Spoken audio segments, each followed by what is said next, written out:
최두석의 성의꽃, 그 다음에 나의 덕에 내 위년에 불타리는 탱자나무였다. 이 두 가지 같이 현대시와 수필을 공부해 볼게요. 자, 일단은 최두석의 성의꽃. 지금 요 시에서는요, 배경이 어디로 설정이 되어 있느냐. 혹시 이거 몇 년대 작품인지 아시나요? 오, 정확합니다. 1980년대. 현대시가 되겠고요. 일단 80년대 시를 이해하려면 80년대 배경을 알아야 되겠죠. 우리 저번에 마지막 당 배웠지 않겠습니까? 그때 80년대 부천시 원미동 얘기하면서 80년대는 도시화, 그 다음에 산업화가 일어나면서 인간 소외라든지 그 다음에 정신적 가치의 부재라든지 그런 측면도 있고요. 그 다음에 또 하나, 우리 민주화 운동 뺄 수 없죠, 여러분. 그래서 그런 배경을 생각하면서 다시 읽어보도록 하겠습니다. 새벽 시내버스는 차의 창문에 웬 찬란한 치장을 하고 달린다. 지금 새벽 시내버스예요. 근데 여러분, 일단 새벽에 시내버스를 타는 사람을 잘 생각을 해봐야 돼요. 새벽에 탄다는 건 새벽에 출근을 하는 거죠. 근데 자차가 아니라 버스를 탄다는 거는 조금은 힘든 그런 서민층이라는 얘기가 되겠습니다. 그죠? 그래서요, 이 새벽에 시내버스를 이용하는 사람들은 무엇이냐? 서민들의 생활을 엿볼 수 있는 그런 소재가 되겠습니다. 새벽인데 또 버스니까요. 그죠? 그 다음에요, 찬란한 치장을 하고 날린대요. 버스에 찬란한 치장을 했대요. 그게 바로 뭐예요? 성의꽃이죠. 봐봐, 이쁘잖아요. 자, 여기에 버스의 차 창문에 달려있는 이 찬란한 치장이 바로 성의꽃인데요. 성의를 일단 꽃에다가 비유했죠. 성의를 꽃에 비유한 거잖아요. 그럼 얘 무슨 법이야? 은유예요. 자, 근데 이것과 똑같은 의미로 사용된 게 바로 뭐예요? 찬란한 치장들이에요.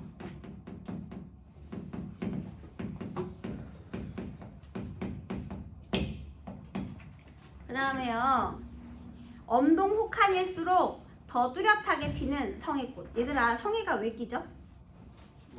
추운데 내가 여기서 창문에다가 하고 수증기를 내뿜면 이제 우리들이 차에 많이 타가지고 수증기를 내뿜으면 그 수증기가 얼어붙어서 성의가 되는 거잖아요. 그죠? 그러면 이 엄동 혹한일수록, 그러니까 추울수록 확실하게 피는 꽃이래요, 여러분. 이거 무슨 법이에요? 맞아요. 역설법이죠. 왜냐하면 추운데 더 확실하게 피어난다고 했으니까요. 그 다음에요, 엄동 혹한. 지금 한겨울이라는 거잖아요. 오늘은 날씨가 좀 따뜻한데 다음 주 목요일인가 영하 15도에 낮 최고 기온 영하 막 6도 막 이러던데. 그때 조심하세요, 다음 주에. 자, 엄동혹한일수록 지금 엄동혹한 시대적인 배경이 굉장히 힘겨운 삶을 의미하겠죠. 그래서 힘든 시대의 상황일수록 더 확실하게 꽃은 피어나고요. 그 다음에 이제 이 버스를 탔던 처녀, 총각, 아이, 어른, 미용사, 외판원, 파출부, 실업자의, 자, 지금 이 사람들이 전부 다 지금 서민들이죠. 서민들을 나열한 거예요. 그죠? 그래서 그런 실업자의 입김과 숨결이 간밤에 은밀히 만나 피워낸 번뜩이는 기막힌 아름다움. 번뜩이는 기막힌 아름다움. 이것도 성의꽃이죠. 그 다음에요, 서민들의 입김과 숨결, 이건 서민들의 삶의 애환이겠죠? 그 애환이 같이 만들어냈다, 이런 얘기가 되겠습니다. 나는 무슨 전람회에 온 듯 자리를 옮겨 다니며 보고. 자, 여러분, 그러면 성의꽃의 상징적인 의미는 뭘까요? 성의꽃은 무엇일까요? 서민들의 힘겨운 삶이잖아요. 그쵸? 서민들의 삶인데 그걸 꽃이라고. 내가 이렇게 한숨을 쉬어야지. 내가 입기 추운데 새벽에 와가지고 이렇게 한숨을 쉬어야지 성의꽃이 만들어지죠. 그러면은 힘겨워. 근데 그 힘겨운 삶이 꽃 같대요. 한마디로 힘겨운 삶과 그 아름다움이 되는 거거든요. 그러니까 다시 이 성의꽃은요, 서민들의 애환, 그 다음에 그 삶의 아름다움, 이게 바로 성의꽃의 상징적인 의미예요. 그런데 이게 추울수록 더 빛난다 이런 표현을 썼고요. 그 다음에요. 여기서 시적 화자는 이걸 관찰하고 있는 사람이잖아요. 그래서 이 성의꽃을 관찰하는 이 화자가요. 화자가 이 서민들에 대한 연민과 애정의 행동으로 무슨 행동을 하냐면요. 첫 번째 한 행동은 자리를 옮겨 다녀 보았어요. 자리를 옮겨 구경. 자리 옮겨 구경한다는 건 요 창문에 있는 것도 보고 얘도 보고 얘도 보고 다 보는 거죠. 자리 옮겨 다니면서 얘도 보고 쟤도 보고 다 보는 거예요. 이게 바로 뭐냐? 서민들의 삶을 이해하려는 화자의 노력이죠. 노력. 노력과 그 다음에 연민. 그 다음에 그래서 한번 봤고요. 또 다시 꽃 이파리 하나. 섬세하고도 차가운 아름다움에 취한다. 여기 행간걸침 있네요, 여러분. 그쵸? 그 다음에 섬세하고도 차가운 아름다움. 섬세하고도 또 이번엔 차가운 아름다움. 얘들아 여기서 차갑다 하고 아름답다가 서로 어울리지가 않아요. 그래서 혹시 얘도 무슨 법이고요? 얘도 역설이에요. 얘도 안 어울려. 외로운 황홀한 심사하고 똑같아요. 외로운데 황홀한 심사. 외로운데 황홀하다 이런 거. 그 다음에 섬세하고도 차가운 아름다움. 왜냐면 힘겨운 이 차가운 엄동 혹한 속에서도 아름다움을 피워냈잖아요 지금. 그죠? 엄동 혹한 속에서도 추운 겨울에도 아름다운 꽃을 피워냈기 때문에 역설이 되고요. 그게 바로 성의꽃이 되겠습니다. 또 어느 누구의 막막한 한숨이던가 또는 어떤 더운 가슴이 토해낸 정열의 숨결이던가. 이것은 막막한 한숨이기도 하고요. 그 다음에 정열의 숨결이기도 하고요. 이 모든 것들이 다 성의 꽃이다 라는 거죠. 또 일없이 정성스레 입김으로 손가락으로 성의 꽃 한 입 지우고 이마를 대고 본다. 얘가 또 두 번째로 뭘 했느냐 하면은요. 하나하나 자세히 봤는데 특히 여기다 이렇게 이번에는 요 꽃잎을 하나 지우고 여기다가 본인 이마를 이렇게 갖다가 댔대요. 이렇게 갖다 문질러 본 거죠. 그러면 자기도 성의 꽃의 일부가 되고 싶어서 하는 행동이죠. 그러면 여기서 성의 꽃, 이마, 성의 꽃잎 지우고 거기에다가 자신의 이마 대기. 이것도 서민들의 삶의 일부가 되어서 이해를 해보고자 하는 노력의 행위가 되겠습니다. 그래서 연민, 노력 이런 정서가 되겠죠. 자, 그 다음에요. 여기까지는 서민들의 애환과 관련된 내용이었어요. 근데 내가 이 서민들이 얼마나 힘들게 살았을까. 어우 진짜 대단하다. 새벽부터 이렇게 추운데도 얼마나 힘들게 살았을까 이런 생각을 하다가요. 또 뒤늦게 힘든 친구 한 명이 생각이 났대요. 덜컹거리는 창에 어리는 푸석한 얼굴. 오랫동안 함께 길을 걸었으나 지금은 면회마저 금지된 친구요. 자, 그러면서 이번에는 또 거기에 누구를 떠올리게 되었느냐. 푸석한 친구, 면회마저 금지되었던 나의 친구를 떠올리게 되었다. 그런데 이 친구는 면회마저 금지됐대요. 자, 80년대 시대 상황과 관련지어서 이 친구는 아마도 민주화운동 관련으로 아마 감옥에 간 그런 친구인 것 같죠, 그렇죠? 희생된 그런 친구. 자, 여기는요 전부 서민들에 대해서 우리가 애정을 드러냈거든요. 그러면 서민 오히려 일반적인 건데 이거는 사회적인 의미. 그런데 이 친구는 내 개인적인 거죠. 내 개인의 친구니까요. 그러니까 보통은요, 너네 혹시 그 구자명 씨, 우리 동네 구자명 씨 기억하시죠? 우리 동네 구자명 씨는요, 구자명 씨 개인으로부터 이 희생당한 우리 여인 전체로 갔거든요. 그러니까 그러니까 구자명 씨 개인으로부터 사회적 의미로 확대가 됐는데 얘는 오히려 이 서민들의 힘겨운 삶, 사회적인 의미로부터 개인적인 의미로 거꾸로 가고 있어요. 개인적인 경험으로. 그래서 요거 순서, 구자명 씨와 함께 요 순서가 거꾸로 됐다. 이것만 좀 기억해 주시면 좋을 것 같아요. 그죠? 그래서 그냥 안타까움, 지금은 볼 수 없는 친구에 대한 안타까움까지 느끼고 있네요. 네, 그래서 주제는 무엇일까요? 주제는 서민들의 삶에 대한 애정과 연민이 되는 거예요. 주제. 서민들의 삶에 대한 애정과 연민.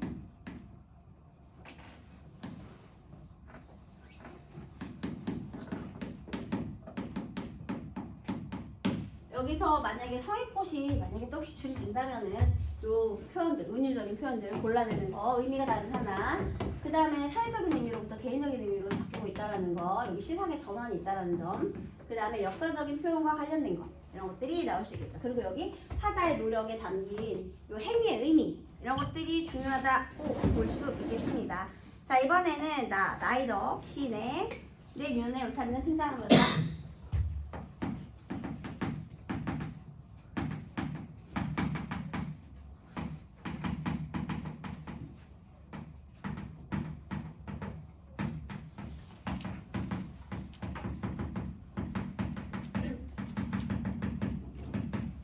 너네 나이덕은요 시도 쓰고 수필도 많이 썼어요. 그런데 나이덕 시인 하면 뭘 떠올려야 되느냐면 이 사람은 생태주의적 관점. 네, 그래서 생태주의적 관점에 대해서 한번 생각을 해봐야 돼요. 그러면 생태주의가 초창기 생태주의는 현대 문명에 대한 비판으로부터 시작했다면 최근의 생태주의는요 자연과 인간의 공존 문제거든요. 근데 자연을 통해서 삶의 깨달음을 얻는 게 생태주의라고 생각하시면 돼요. 스스로 정화작용을 하는 자연을 보면서 아 인간도 그와 다르지 않다. 그러니까 자연과 인간이 같은 건데 자연도 저러한 일이 있듯이 인간도 이러한 점이 있구나. 이렇게 자연을 통해서 삶의 깨달음을 느끼면 그게 생태주의가 되는 거예요. 자, 그래서 여기서도 무엇을 깨달았는지 보면 되겠습니다. 지금도 고향하면 탱자의 시큼한 맛, 탱자처럼 노랗게 된 손바닥, 오랫동안 남아있던 탱자 냄새 같은 것이 먼저 떠오른다. 귤과 낑깡의 중간쯤 되는 게 탱자예요, 여러분. 자, 그러면 여기서 노란색, 시큼한 맛, 이거는 미각, 그 다음에 노란색, 이거는 시각, 그 다음에 냄새, 이건 후각이죠. 그래서 감각적으로 고향에 대한 기억을 떠올리고 있는 겁니다. 그죠?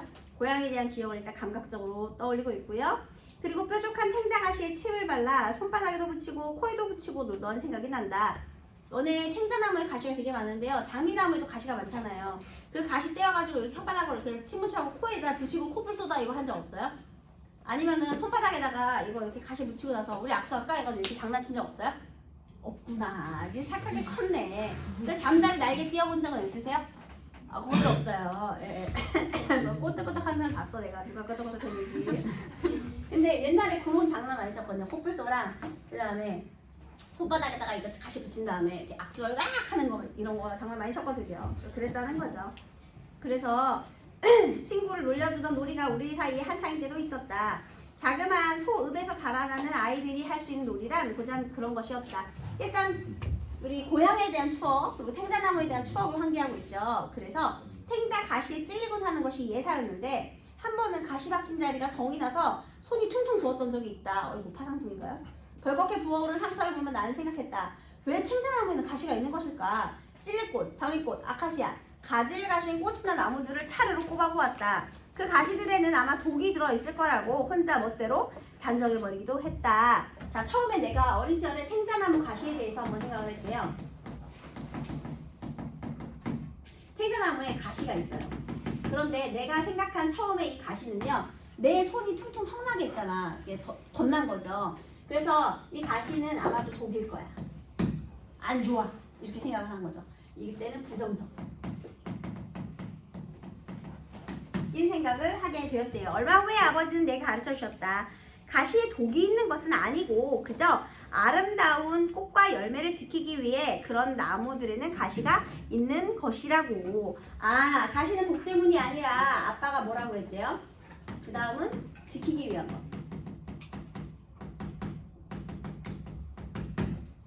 아름다움을 지키기 위한 것이었다. 다른 나무들은 가시 대신 냄새가 지독한 것도 있고 나뭇잎이 아주 써서 먹을 수 없거나 열매에 독성이 있는 것도 있고 모습이 아주 흉하게 생긴 것도 있고 이렇게 살아있는 생명에게는 자기를 지킬 수 있는 힘이 하나씩 주어져 있다. 지키기 위한 것, 즉 자신을 지키는 힘 이다 라고 얘기를 했대요. 아빠가 가르쳐 준 거죠.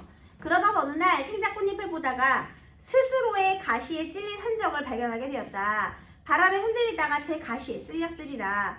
스스로를 지키기 위해 주어진 가시가 때로는 스스로를 찌르기도 한다는 사실에 나는 알 수 없는 슬픔을 느꼈다. 얘들아, 이런 상황은 무슨 상황이라 그래요?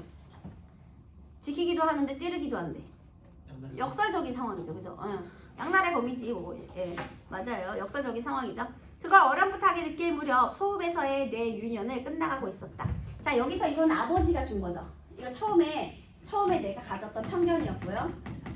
화자의 편견. 그 다음에 이제 아버지의 깨달음이고요. 그 다음에는 내가 유년 시절을 행사하는 가시를 통해서요. 얘가 지키기 위한 것이기도 하고 또 스스로를 찌르기도 한다. 스스로를 찌르기도 한다라는, 본인을 지키기 위한 것이 스스로를 찌르기도 한다라는 것이, 그러니까 지키는 것도 되고 상처를 주는 것도 되는 요것이라는 것을 이제 화자가 또 깨달은 거죠. 화자의 깨달음. 이거 전부 다 뭐예요? 행사하고 가시에 얽힌 유년 시절이죠. 유년 시절의 기억. 그래서 이런 깨달음들을 얻었다. 이렇게 되는 거죠. 중야, 아무리 행복해 보이는 사람에게도 그를 괴롭히는 가시는 있기 마련이다. 그때 그럼 이 가시는 뭐예요? 콤플렉스죠. 그게 이제 내 콤플렉스가 된다는 겁니다. 어떤 사람에게는 용모나 육체적인 장애가 가시가 되기도 하고요. 그 다음에 어떤 사람에게는 가난한 환경이 가시가 되기도 해요. 내성적인 성격이 가시가 되기도 하고 원하는 재능이 없다는 것이 가시가 되기도 합니다. 그리고 또 그 가시 때문에 오랫도록 괴로워하고 삶을 혐오하게 되기도 합니다. 그래서요, 내가 이제 조금 컸어. 그래서 커서 다시 한번 생각을 해보니까요, 누구한테나 자기를 괴롭히는 가시는 또 있다. 이렇게 생각한 거예요. 그다음에 이번에는 커서 유년절의 기억이었죠. 그 다음에 이제는 성장 후 사람은 누구나 가시가 있다.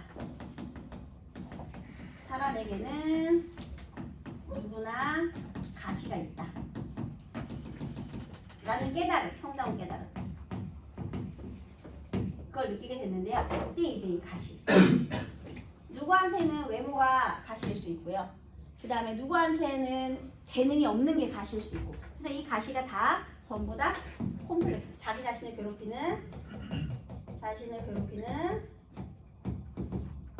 콤플렉스. 여러분에게는 어떤 가시가 있나요?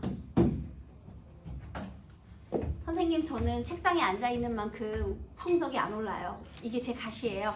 열심히 하는 것 같은데 왜 성적이 오르지 않을까요? 이런 가시도 있을 수 있죠. 한마디로 선생님, 전 머리가 나쁜가 봐요. 이게 재능이 없어요. 이런 가시를 뜻할 수 있겠죠. 근데 그런 얘기 많이 들어봤지. 머리가 너무 좋은 애들은 공부를 안 해. 공부 안 하면 결국은 수험생활에서 살아남을 수가 없어요. 그리고 이제 고3 때쯤 돼보니까 알겠지. 그동안 머리 믿고 공부 안 했는데 이미 너무 성적이 떨어져가지고 올리기가 너무 힘들죠. 그리고 이제 공부를 안 하는 건 내 버릇과 습관이 되어서 갑자기 열심히 공부하려고 마음은 먹을 수 있어. 근데 그게 실천이 안 되지 않아요? 마음 먹었는데 또 딴 거 하고 있고, 마음 먹었는데 또 자고 있고, 이렇게 되죠. 근데 내가 부족하다는 걸 아는 친구들은 열심히 하잖아. 그럼 결국은 열심히 하는 애들이 나중에 꾸준히 해서 성적도 잘 나오고, 걔네가 성적만 중요한 게 아니야. 너네가 어쨌든 어떻게든 대학은 갈 거야. 지금 여기 앉아있는 친구들은요. 근데 대학을 가서도 뭔가를 꾸준히 하게 돼요. 그게 꼭 공부가 아니어도. 지금 너희들이 여기서 매달려가지고 뭔가를 열심히 하는 이 경험이 나중에 너네가 성장했을 때 뭐라도 열심히 할 수 있는 그 밑바탕이 되는 거예요. 꼭 공부가 아니어도. 왜 살면서 사회 나가서 보면은 열심히 안 하는 사람들 되게 많아요. 뭘 하더라도.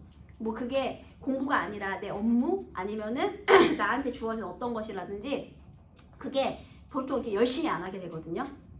근데 걔네들은 뭔가를 열심히 해본 적이 없어서 그래. 근데 이제 여러분처럼 조금 부족한 사람들은 열심히 하게 되는 거예요.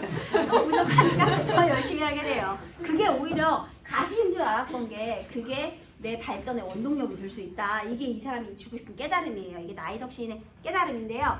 여기 또 한번 볼게요. 다른 사람들의 어떤 인물의 사례를 드는데요. 로트레크라는 화자는 부유한 귀족의 아들이었지만 사고로 인해 두 다리를 차례로 다쳤다. 그로 인해 다른 사람들보다 다리가 자유롭지 못했고 다리 한쪽이 좀 짧았다고 한다. 자, 그러면 이 로트레크의 가시는 뭐예요? 예, 짧은 다리. 그러니까 자유롭지 못한 다리, 그 다리예요. 육체적 장애가 있었다는 거죠. 그래서 사례. 다른 인물의 사례 1. 로트레크. 얘가 화가인데요. 이 사람의 가시는 이 짧은 다리, 불편한 다리가 가시가 됩니다. 그래서요, 다리 때문에 드는 방탕한 생활 끝에 결국 불우한 생을 마감했다. 그러나 그런 절망 속에서 그렸던 그림들은 아직까지 남아서 전해진다. 그런데 얘는요, 신체적인 장애를 얻었지만요, 대신 무엇을 남겼어? 신체적 장애가 이 가시였지만요. 그치만 위대한 예술적인 성취. 이 가시로 인해 이걸 얻은 거죠. 그쵸? 자, 그러면 또 다른 예. 내 다리 한쪽이 짧지 않았더라면 나는 그림을 그리지 않았을 것이다 라고 말한 그는 저기 있대요. 그의 가시가 남들보다 약간 짧은 다리 한쪽이었던 것이다. 또 로트레크의 그림만이 아니라 우리가 오래 고통받아온 것이 오히려 존재를 들어올리는 힘이 되는 것을 겪곤 한다. 고통이 오히려 절망을 극복할 수 있는 힘이 된대요. 이거 다 역사적인 인식이죠. 고통은 오히려 절망을 극복하게 한다. 그러니 가시 자체가 무엇인가 하는 것은 그리 중요한 문제가 아닐지도 모른다. 어차피 뺄 수 없는 삶의 가시라면 그것을 어떻게 받아들이고 다스려 가느냐가 더 중요하지 않을까 싶다. 그것마저 없었다면 우리는 인생이라는 잔을 얼마나 쉽게 마셔버렸을 것인가. 인생의 소중함과 고통의 깊이를 채 알기도 전에 얼마나 웃자라 버렸을 것인가.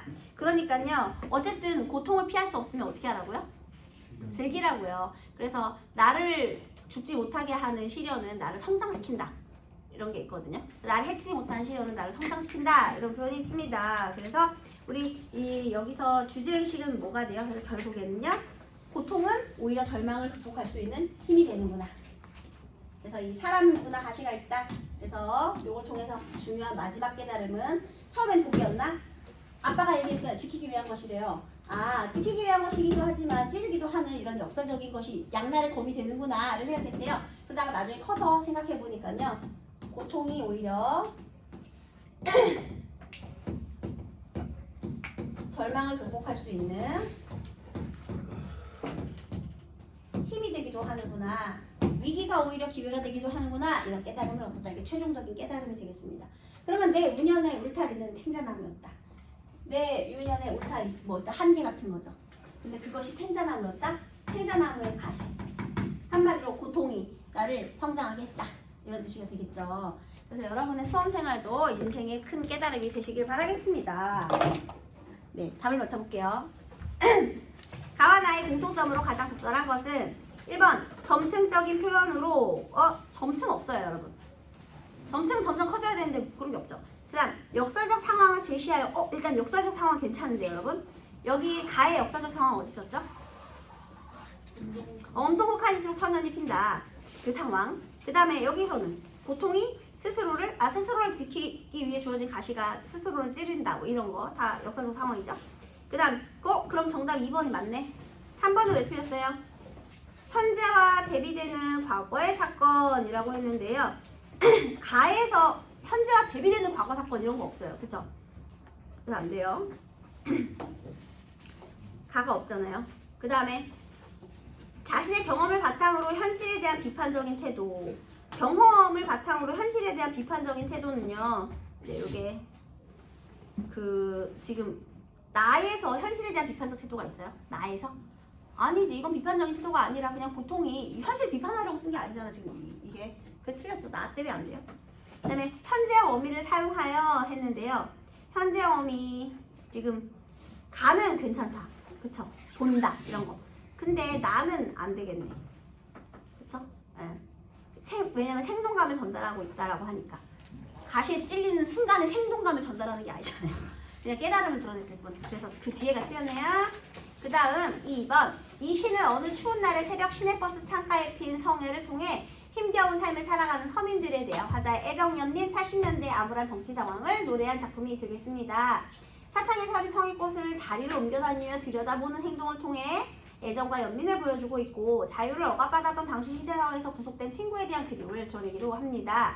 1번. 새벽 시내버스는 서민들의 삶의 모습을 느낄 수 있는 공간. 좋고요. 엄동혹하는 고달픈 삶을 비유적으로 드러낸 것이다. 괜찮고요. 자리를 옮겨 다니는 행동은 서민들의 삶을 이해하기 위한 것이다. 그쵸? 서민의 삶을 이해하려고. 또 이마를 대고 본 것은 암울한 정치적인 상황에 대한 좌절이 아니죠.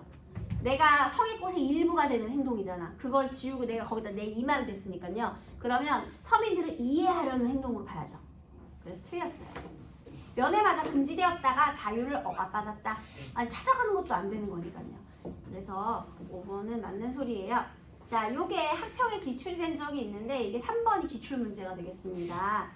여기서 ABCDE를 한번 잘 봐라 라고 했는데요. A부분 계절적 배경 엄동헉한이 나와 있고요. 차창에 빈 성의꽃의 속성 엄동헉한일수록 더 아름답게 피었는데요.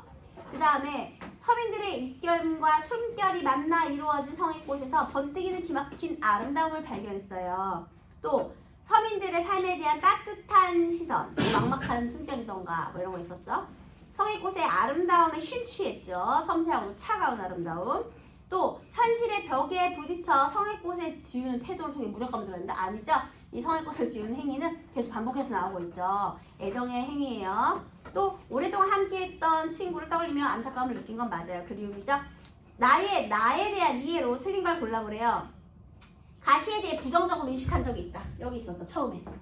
얘네들은 왜 이렇게 독을 품는 거야? 나는 누구에게나 자신을 괴롭히는 가시가 있다.